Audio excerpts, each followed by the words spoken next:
নঙলা জপনাৰ সিটো পাৰে আহি থিয় হৈছে।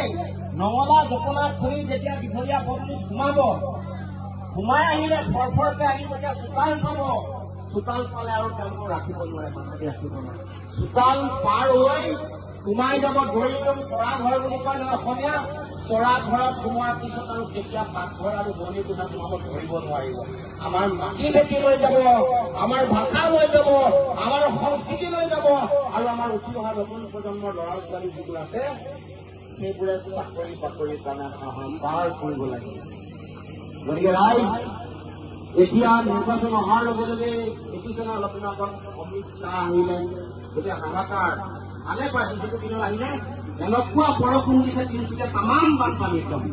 যিটো ৰাস্তাৰে আহিব লগা আছিলে সেইফালে আহিব নোৱাৰি, টাউনৰ মাজে আহিব লগা হ'ল। আমি কৈছো তেওঁ যে অলপ দিনৰ 5 বছৰ আগতে ভাষণ দিছিলে